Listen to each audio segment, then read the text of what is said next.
Hey guys, this is Dave with Audio in Reviews. I'm pretty excited today because not only am I going to be talking about one of my more recent additions to my IEM collection, the Sennheiser IE600, but I'm also going to be announcing Audio in Reviews' first ever IEM giveaway. And this isn't just some random IEM. This is the LETSHUOER Galileo, which is actually being released Friday, February 10th, so very, very soon. And if you remember, this is the collaboration between a very well-known reviewer, Timmy at GizAudio, and LETSHUOER. And I recently reviewed this, and if you remember, I really, really loved this. So all you have to do to enter is be sure and leave a comment below, subscribe to my channel, and follow the giveaway link in the description. And once you get to the giveaway page, you'll find the rest of the very simple instructions. Okay, let's go over what's included in the box with the IE600 first. We have the IE600, of course. It also comes with two different cables, a 4.4 balanced cable and a standard 3.5 cable. Also included is a pretty simple black case. It's fairly hard. And while it is on the smaller side, it fits everything quite nicely. And you also get a couple of different sets of ear tips. One is the foam, and then you also have the silicone in small, medium, and large. You also get a shirt clip and a cleaning tool. Now, as for the design, build, and specifications, the IE600 comes in at $700 and has a single dynamic driver configuration. The housing is made from what Sennheiser refers to as a hand-finished amorphous metal. Not sure what that is, but it looks very cool and it feels very robust. It has an almost premium presentation, in my opinion. My one complaint is that it uses an MMCX connector. I'm just not really a fan of MMCXs, and it's notoriously problematic, especially if you're swapping them out frequently. And I kind of have been doing that because I use them at home and also I use them on stage. And when I listen at home, I use the 4.4, but for stage, I have to use the 3.5 connector, which brings us to the cable or cables. This is the same cable that comes with the IE900 and also the IE300. So aside from them having MMCX connectors and fairly stiff ear hooks, they're actually otherwise pretty nice. Kind of plain, but nice. The color looks great with the IEMs. The build quality is very good. Again, the ear hooks are on the stiffer side and can be a little bit of a pain trying to get them to rest behind my ear properly. Now, as far as fit and comfort overall, the IEMs and the cable, especially the IEMs, they're excellent. As a matter of fact, the IEM shells are probably some of the most comfortable that I've ever owned, but only if I use my own tips, because neither of the supplied tips work with my ears. And currently, the tips I'm using that work best for me with these are the Final Type E's. Lots of my other tips work great with these also, but the Finals seem to offer the best overall comfort and isolation for my ears.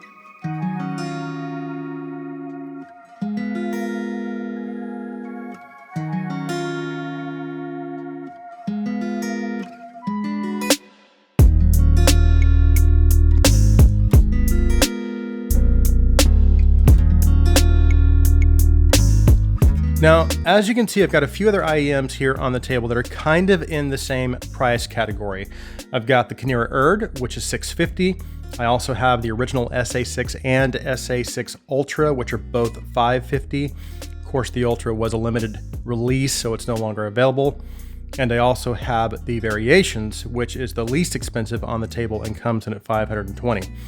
So what I'm going to do is talk about the sound of the IE600, then we'll come back to these and do a little comparison. Now, as far as the overall sound signature of the IE600, it's V-shape. So you have recessed mids with an emphasis on the treble and the bass. And by emphasis, I mean emphasis as in a fairly significant emphasis. And I will say this up front, my preferred sound signature is neutral warm, not V-shaped. So the IE600 does not have my preferred tuning. That being said, I also like diversity and I frequently like to switch things up. And there are other attributes that can appeal to me outside of tuning if those attributes can help me engage with the music or even immerse me more within the music. And my IEM collection does reflect that.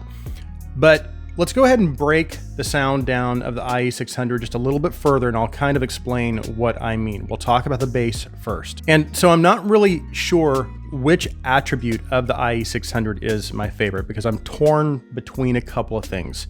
One of which is the bass, and we'll talk about my other favorite attribute later. Now, I haven't reviewed many IEMs that I would consider to be true basshead IEMs on this channel. If anything, at most, they may have had a neutral sound signature with a slight bass boost, but none of them really firmly sat in the bass head category like the IE600. And I know that generally when someone uses the term basshead, maybe for some, it indicates that the IEM or headphones simply has a greater quantity of bass than most other IEMs. But then you also have the more audiophile type of basshead that not only desires more bass, but they're also looking for an overall more refined bass experience. So of course, a more refined tuning, good slam, impact, and that general visceral experience. But even beyond that, bass detail, texture, and even bass immersiveness, which reminds me of my bass experience that I had with the Empire Ears Odin. That was probably one of the most memorable bass experiences I've ever had with an IEM. And I will tell you right now, for some of you, the IE600 may not give you that in-game level of bass performance. But again, we're also talking about $700, not $2,000 or even more. But it could be in-game for some of you because it has all of those attributes to some degree or another. It has a refined bass tuning, so there's a clean separation between the mid bass and the lower mids, which means no bass bleed to diminish mid-range clarity. It also has excellent dynamics, slam, and impact. But then it takes everything to the next level and it gives you bass speed, detail, and texture. And what's even more impressive is the bass immersion. Of course, that depends on the recording, but what I mean by that is the bass envelops the listener as though you're in a sphere of bass as opposed to standing in front of a wall of bass. And you get even more of an immersive experience when you combine that with the soundstage and imaging. But we'll get to that in a bit. And two tracks that kind of come to mind when I think of that, and these are tracks I use for testing those areas, are In the Wind by Yoshi Horikawa and Lose Yourself to Dance by Daft Punk. Those are great tracks for testing that bass immersion and just good bass tracks in general. Now, as you move from the mid bass into the lower mids, like I mentioned earlier, there is a clean transition and separation from the bass into the mid range. And while there is a little mid-bass warmth, there isn't any bass bleed, and it doesn't sound bloated or muddy, and it maintains excellent levels of lower mid detail and clarity. And that detail carries through nicely all the way into the mids and upper mids. In addition to the clarity, instruments and vocals are represented with lots of energy, probably due to the elevated upper mids, and overall have a very natural presentation. And then moving out of the upper mids into the treble, like the bass and upper mids, the treble is elevated and could be a little much for people who are treble sensitive. However, somehow, despite the extra treble levels, they've managed to keep it from ever sounding peaky or harsh in any way. And surprisingly, I never actually got to the point of having ear fatigue. And I've used these for several long stretches, many times, not just at home, but on stage as an actual in-ear monitor playing drums as well. So the things that come along with that additional treble is obviously there is a good amount of sparkle and shimmer and added energy to vocals and cymbals. It also brings out that stick attack on snares and toms and gives just a little added bite to electric guitars and even acoustic guitar strums. So basically all of the usual things you'd expect with elevated treble levels, but done with refinement and minus peakiness or harshness. And there's also really good extension in the upper treble, which brings out that air and atmosphere. Now I want to back up just a little bit. So at the beginning of the review, I said I was torn between two very special attributes as far as which one was my favorite. The first was bass.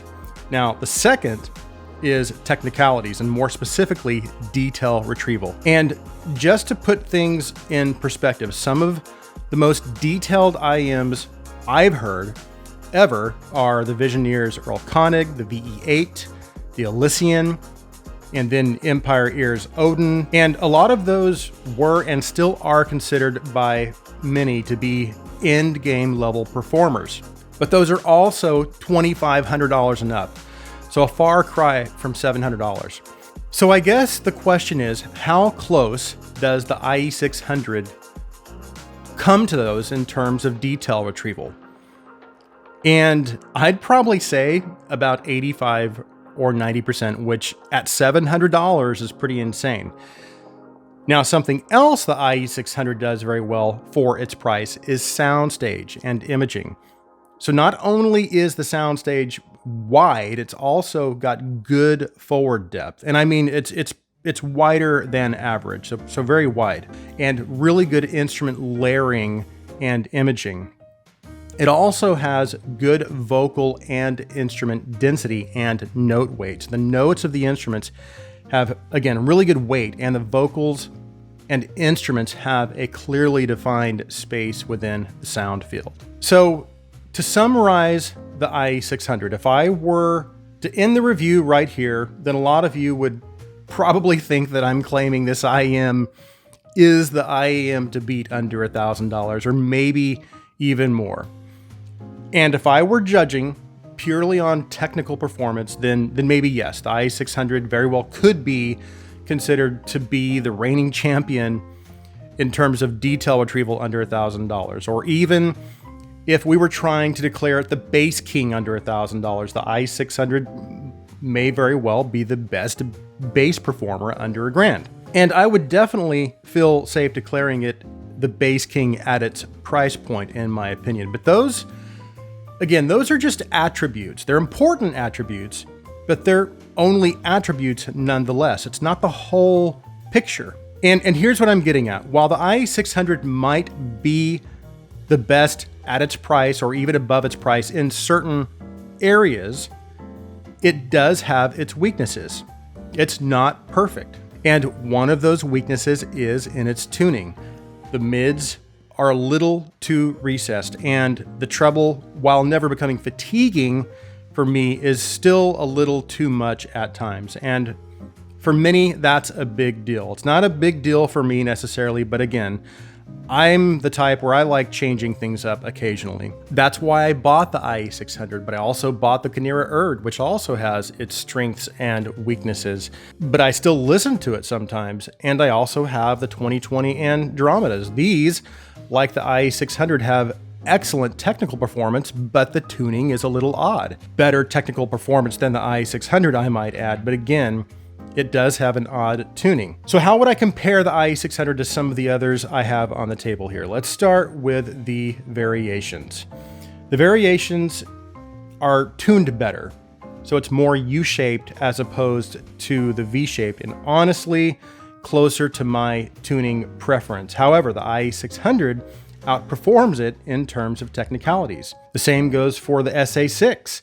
The SA6 has a cleaner, more neutral and all around more safe tuning than the IE600, but the IE600 is better at technicalities. The only one on the table that is tuned better and also is the IE600's technical equal is the SA6 Ultra. So the IE600 outperforms all of these in terms of technical performance, except for the SA6 Ultra and my 2020 Andromedas. But all of these others are tuned closer to my preference and also have good enough technical performance for me. So the bottom line is, and I'm going to try to land this plane now, most of the time when I'm just wanting to listen to my music in a normal state of mind, I'm more likely to reach for the SA6 or the SA6 Ultra or the variations. However, if it's the weekend and I want something different or even more engaging and exciting, that's the time one of these other IEMs may not do it for me. And I know that the IE600 will do it for me, and it'll do it every single time. Which brings us to my final question. Would I recommend the IE600? Well, yes, 100% yes.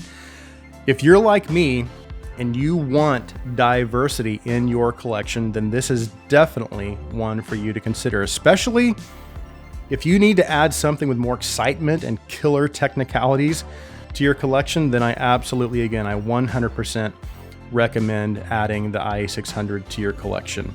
So that concludes my review of the Sennheiser IE600. Please don't forget to enter the giveaway for the LETSHUOER Galileo. Again, follow the link in the description. Thank you guys so much for taking the time to watch this video. Please like this video. Please share this video. I hope you guys have an awesome day.